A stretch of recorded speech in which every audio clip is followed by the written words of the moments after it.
What up guys, it's time for a new weekly challenge, and this time it's all about implementing a social little habit that will make you develop your social skills, make it easier for you to push yourself to be comfortable in any social situation. Now I'm going to present 3 habits that I myself have implemented the last year, and I just feel that the result of these small habits has really paid off. The whole basics for how habits work, I'm not going to go into the details of that right now because there are a great little mini course that channel called Improvement Pill has put up. I'm going to put a link down there that describes it all in a very easy understood way. But for you right now, the very basics is that we need a cue, and then we need the routine we're actually going to perform, and then we need a reward. The habit loop model, which was introduced by Charles Duhigg in his book The Power of Habit. The habit loop model contains 3 steps. The first step is the cue. The cue can come in many shapes and forms. It can be something in your environment like an object, a sound, or a smell. It could also be a certain time of day, a location, or even an emotion. Whatever it is, the cue serves one purpose. It tells your brain that it should start the habit. And that's where the next step of the habit loop comes in. The second step of the habit loop is called the routine.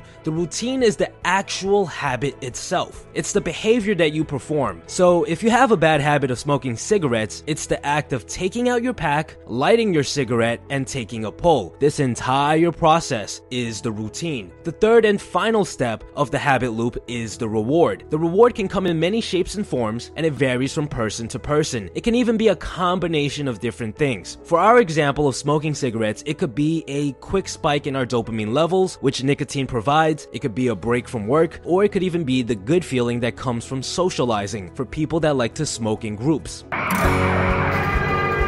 But so as for now, I'm going to present you 3 small habits that I have implemented and I found to be very effective in developing my social skills. Number 1, always asking the cashier how they are doing. It's such a good small little thing to just start a conversation, to be comfortable, to interact with people and just have a connection, because I started doing this a year ago. The reward is just amazing. I've had so many small connecting moments. I know I made that person feel glad and seen, because these people, they work, and a lot of us are in their own world. They have their headphones plugged in or whatever, and they don't even pay this person attention. Är allt bra?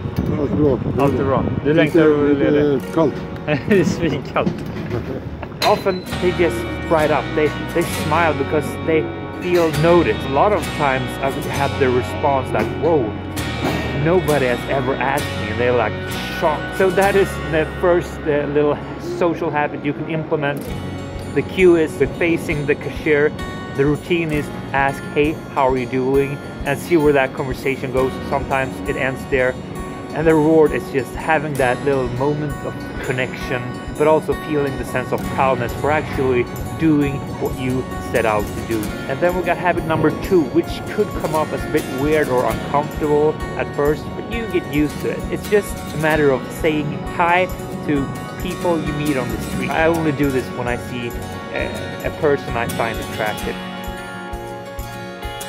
I actually took this a step further a couple of times, and I said hello to every person I met for a kilometer, or when I went for a run for 3 kilometers. That really got me desensitized to that weird feeling. It doesn't necessarily lead you to have a conversation there and then, but it has happened that a conversation has begun as a result of me saying hi, and it just works like this. You pass the person, you look them in the eye, and you say hi. That's all you need to do. It's very simple. The practicality of it, it may require some pushing of staying in that uncomfortable place, but it is a habit I have implemented, and I have found it to work very well for me. And then we come to the third and last little social habit. This actually is in a context where we interact with friends, people, or colleagues. It works like this. Every time you sit down to have a fika or a meal, some kind of social interaction in a group, you decide to voice your sense of humor one time. It's not only a good social thing to be able to make people laugh, which is not always going to be the case, but it also is a habit of expressing your true self, standing up for who you are and not care what people think of you. I'm doing it for our fika times at work. I make sure to express at least one thing that I think is funny, and then the reward comes of just feeling proud for doing that, building self-esteem, but also once in a while people actually laugh as crazy every time. This is a habit I've been implementing for the last 2 months, and I really built my self-confidence in social group, not caring if that's their type of humor, expression of who I am, and it feels super great, and it really develops your social skills.